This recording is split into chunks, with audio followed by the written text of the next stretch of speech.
Está começando o podcast Inteligência Jurídica, canal oficial do Machado Meyer Advogados, que atualiza você com nossa visão sobre as questões que impactam seus negócios.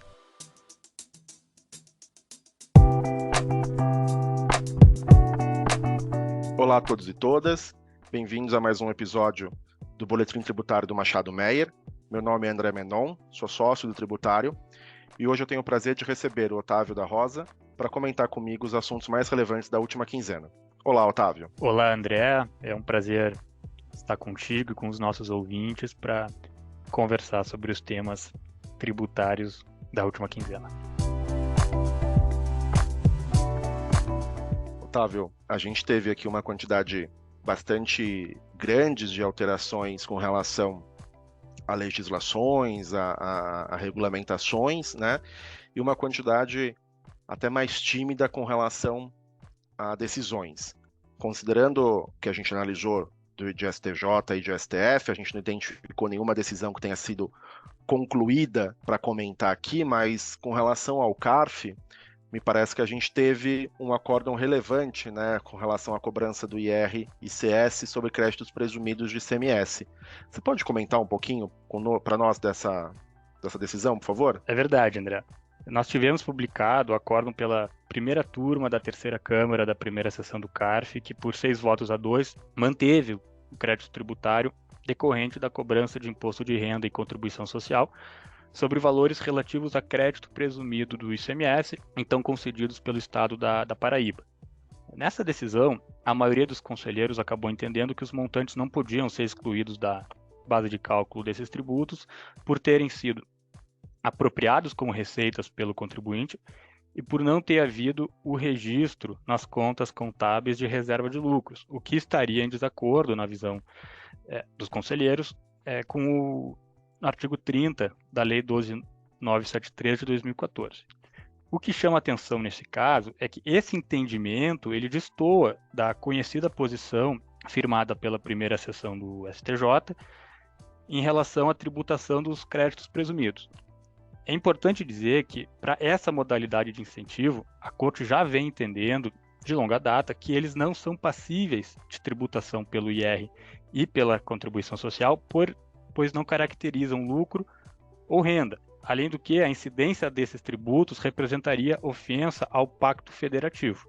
Portanto, para esse tipo de benefício, o cumprimento dos requisitos da Lei 12.973 não seria exigível. E aqui é válido lembrar, André, que há alguns meses nós tivemos o julgamento do tema repetitivo 1182, no qual a primeira sessão acabou externalizando uma importante diferenciação entre o tratamento a ser dado ao crédito presumido de ICMS e as demais formas de incentivo fiscal para fins de imposto de renda e contribuição social, explicitando que a exigência do atendimento aos requisitos da Lei Federal 12.973 ficaria restrita às demais espécies de incentivo diversas do crédito presumido. De qualquer forma, esse acórdão que eu comentei há pouco é passível de interposição de recurso especial à Câmara Superior de Recursos Fiscais. É sabido que esse tema tem sido objeto de bastante interesse pelo atual Ministério da Fazenda, em razão dos valores que estão atrelados às disputas envolvendo essa matéria, e por isso nós permaneceremos atentos a ele.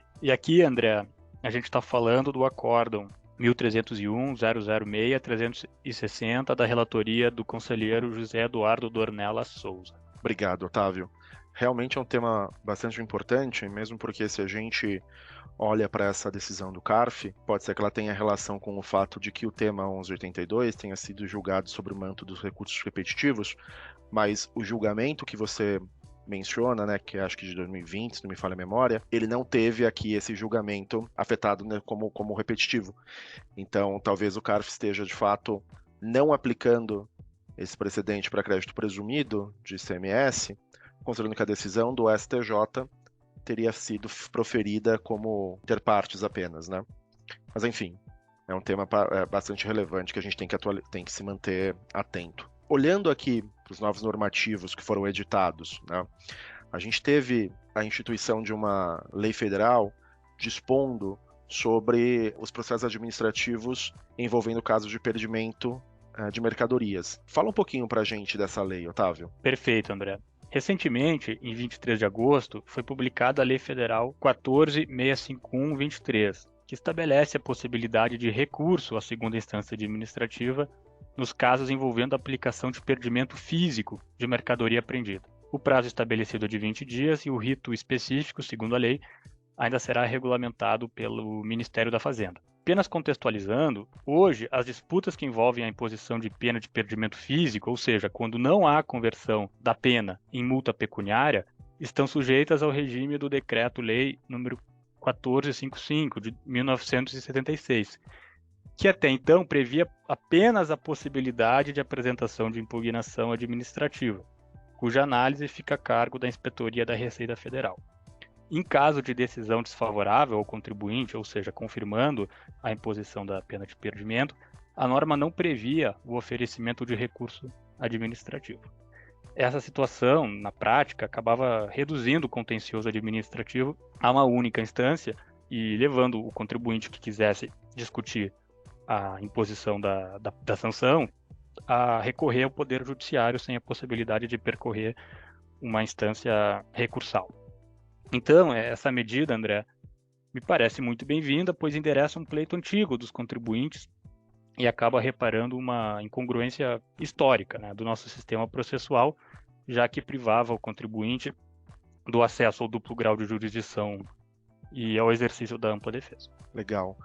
Otávio, é interessante como essa lei lá deixa claro aqui que existe um processo específico para demandas aduaneiras que difere do processo tributário, né? E isso fica claro quando a gente olha para o CARF, naquela discussão antiga com relação ao voto de qualidade, por exemplo.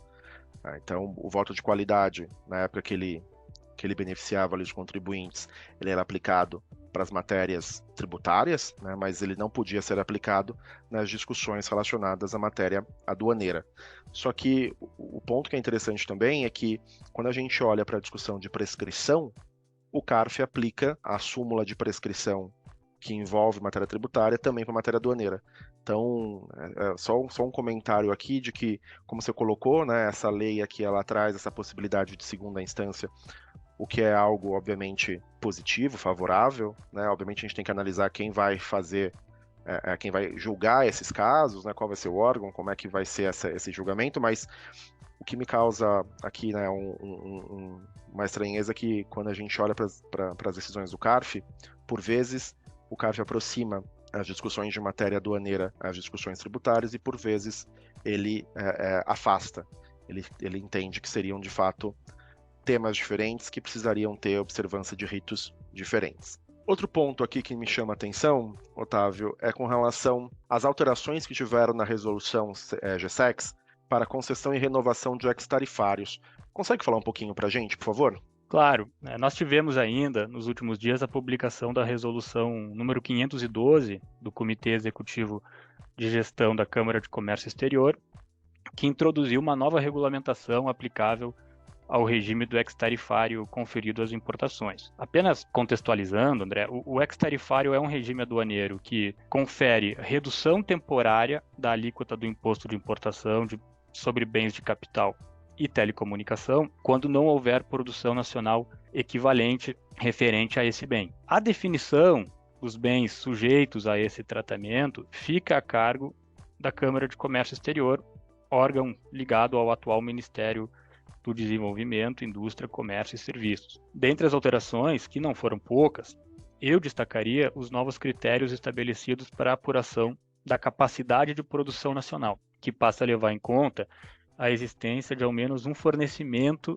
de bem nacional que execute as funções essenciais da mercadoria sujeita ao regime. Então, o que a gente percebe é que passa-se a atribuir uma certa subjetividade em torno desse conceito, na medida em que, segundo a resolução, essas funções essenciais estariam ligadas à atividade finalística do equipamento necessário ao processo produtivo, adequado às condições de operação, expressamente não incluindo aspectos como recursos de monitoramento, facilidade de manutenção, inoperabilidades, custos de operação, dentre outros, que são características um pouco mais fáceis de identificar no produto, no equipamento. Essa mudança ela nos parece relevante porque não se leva mais em conta, por exemplo, critérios de desempenho e produtividade, que expressamente estavam previstos na Portaria 324/2019, que foi revogada. Ou seja, essa alteração indica atribuir uma maior abertura interpretativa ao agente responsável pela concessão e revisão desse regime. Obrigado, Otávio. Queria comentar também com relação às alterações que foram efetuadas no programa Remessa Conforme. Estou falando aqui da Instrução Normativa 2146, 2023, e da Portaria 612, também de 23, uma vez que elas que instituíram, né, e regulamentaram o programa da Receita Federal denominado Remessa Conforme. Mas o que é o Remessa Conforme? O Remessa Conforme é um programa que traz regras de tributação e fiscalização mais benéfica para as operações de importação de mercadorias de até $50 destinadas a pessoas físicas, desde que a empresa de comércio exterior, né, a plataforma cross-border ali, que realize a sua operação ou a intermediação, promova a adesão a este programa e cumpra com alguns requisitos trazidos pela Instrução Normativa 2146. Então, o programa prevê que as empresas de comércio eletrônico que aderirem a essa plataforma terão direito à manutenção da isenção do imposto de importação nas remessas entre pessoas físicas até $50, que já era algo que existia, e a aplicação de uma alíquota zero do imposto de importação para remessas enviadas para pessoas físicas no valor de até $50, que isso é algo novo, isso não tinha ainda na regulamentação antiga. O programa prevê ainda procedimentos específicos para serem observados pelas empresas que optem pela adesão ao programa de conformidade, que visa cumprir com uma maior agilidade do processo de fiscalização. Essas exigências, elas basicamente, né, são por conta de um compliance que se exige ali dessas plataformas, e a contrapartida é uma celeridade com relação à liberação das mercadorias para entrega aos consumidores após o prazo de escaneamento. Então, para adesão ao programa dos conformes, as empresas de comércio eletrônico deverão cumprir alguns requisitos. Quais são? Primeiro, possuir contrato firmado com os Correios ou com empresa de courier, na qual conste uma cláusula em que seja obrigada a fornecer tempestivamente todas as informações necessárias ao registro da ADI e repassar os valores impostos cobrados para o destinatário. 2. Informar ao consumidor a procedência do produto e o valor total das mercadorias, com a devida discriminação de todas as mercadorias, as despesas que compõem. 3. Destacar de maneira visível a marca e o nome comercial da empresa de comércio eletrônico na etiqueta da mercadoria. 4. Comprometer-se com a conformidade tributária e aduaneira e com o combate ao descaminho. E 5. Manter política de admissão e monitoramento de vendedores cadastrados na empresa. A instrução normativa e essa portaria foram também objeto de regulamentação com a Portaria Coana 130 de 2023, que foi alterada agora em 14 de agosto pela Portaria 134, trazendo os procedimentos para adesão ao programa. E prevê que essas empresas elas deverão enviar formulários preenchidos com requerimento de certificação no próprio ECAC, nos termos do anexo da Portaria 130. Então, pelo que a gente verificou aqui, né, a Shein já fez a adesão a esse programa e o mercado espera aqui que as demais plataformas que operem também com operações cross-border façam a adesão. Então, me parece que esse é um ponto, Otávio, importante também, tá? Outro ponto que eu acho importante a gente comentar é a edição da Portaria SRE 55 de 2023, que trouxe a alteração na Portaria CAS 31 de 2019, que dispõe sobre as atividades dos operadores logísticos, que são empresas que cuidam aqui da armazenagem da mercadoria pertencente a terceiros contribuintes do ICMS. Qual o grande ponto? A Portaria CAS 31 de 2019, ela traz ali uma previsão de que o operador logístico é o estabelecimento cuja atividade econômica seja exclusivamente a prestação de serviço logístico associado ou não à prestação de serviço de transporte. Então, muito se discutia se um operador logístico, por ser uma empresa que cuida ali da armazenagem e logística de produtos, se ele poderia ou não fazer a venda de mercadorias também, tá? No passado, considerando a redação da Portaria CAS 31 de 2019, existia ali um entendimento bastante consolidado de que sim, esse operador logístico ele poderia exercer o comércio de produtos, desde que por meio de outro estabelecimento, exatamente para que não houvesse ali uma contraposição ao conceito de operador logístico do artigo 1º da Portaria CAS 31, que conceitua ele ali considerando individualmente cada um dos seus estabelecimentos. Ocorre que agora, com a portaria 55, houve a alteração da 31, de modo a permitir que o próprio estabelecimento operador logístico também realize a venda de produtos, desde que destinados a consumidor final, contribuintes ou não do imposto, por meio da internet, telemarketing ou plataformas eletrônicas em geral, desde que mediante a apresentação e aprovação de pedido de regime especial. Então, aqui eu penso que é uma portaria interessante, Otávio, porque a despeito de operador logístico sempre ter podido, ou pelo menos na vigência da portaria 31 de 2019, sempre ter podido realizar operações de venda, fato é que ele deveria fazer essas operações por meio de outro estabelecimento. E agora, com a portaria 55, ele pode realizar essas operações pelo próprio estabelecimento operador logístico, desde que ele tenha ali um regime especial autorizando essa operação. Então esse é um ponto que me parece interessante também. E por fim, eu queria ainda frisar que a gente tem discutido bastante, né, sobre a reforma tributária. Esse é um assunto do momento. A reforma tributária foi aprovada pela Câmara no dia 7 de julho, seguiu para o Senado, e a gente está aguardando ainda a votação com relação ao texto pelos senadores, mas considerando que a reforma tributária ela discute ali o impacto, né, dessa nova tributação dentro das operações econômicas, o Ministério da Fazenda, por meio da sua assessoria especial de comunicação, editou no dia 8 de agosto um estudo trazendo as alíquotas padrões de tributação do IBS e da CBS no âmbito da reforma tributária.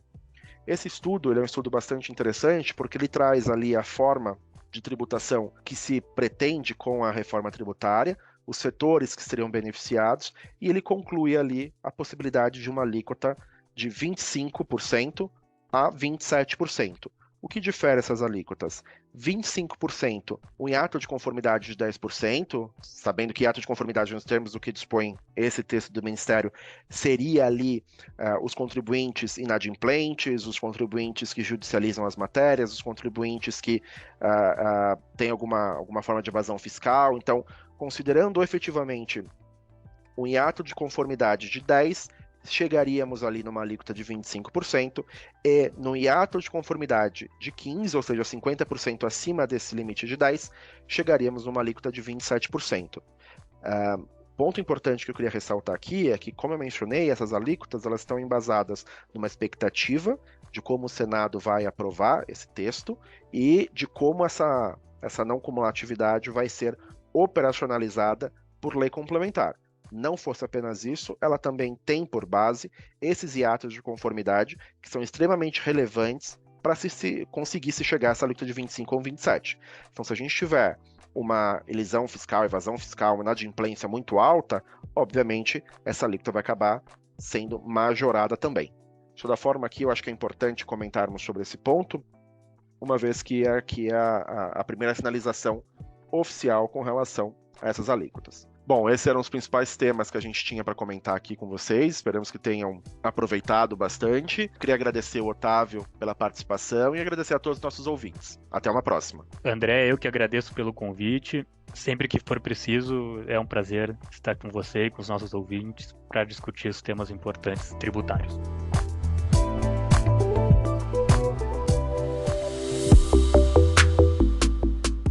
Você ouviu mais um episódio do podcast Inteligência Jurídica. Além de favoritar e compartilhar, agora você pode participar da nossa caixinha de perguntas e enquetes aqui no Spotify. Ouvir você é fundamental para continuarmos aprimorando nossos conteúdos.